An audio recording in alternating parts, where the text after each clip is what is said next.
Well, the trade war is on between the U.S. and Canada over $20 billion worth of goods on each side.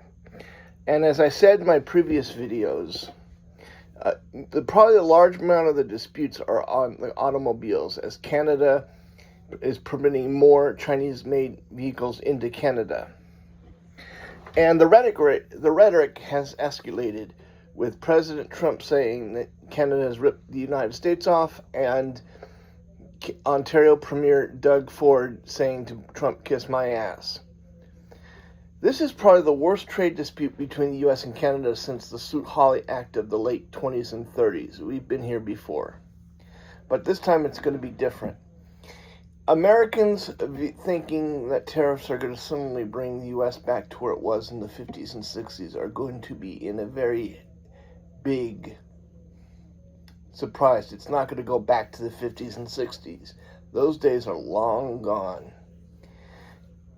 There's going to be consequences in the future in regards to political and military relations as well. Could our trade dispute with Canada, the United States has to realize that this time the Canadians are not going to back down, and they're going to hold the United States to toe-to-toe, and they're not, after all the nasty remarks by some of our key advisors, which aren't very clever.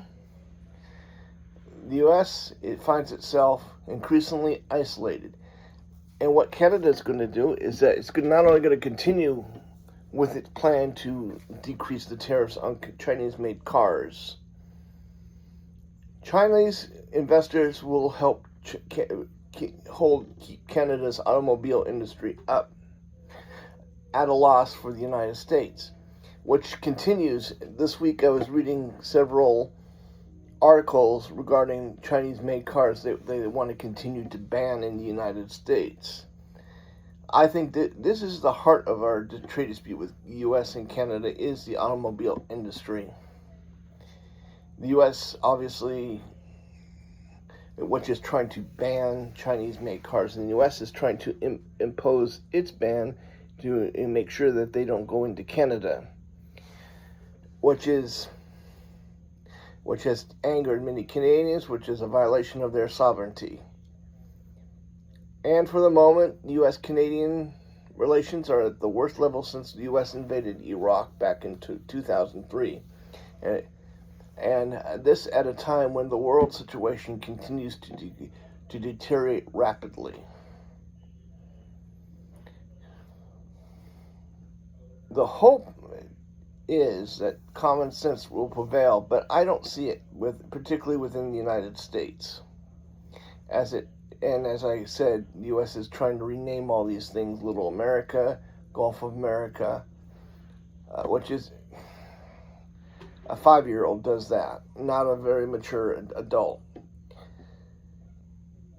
In the end, Americans got to realize the only winner in this is going to be the People's Republic of China. And Beijing is very happy right now. It's succeeding, where this administration that promised to make America great again is making China great again. Have a good day. Bye.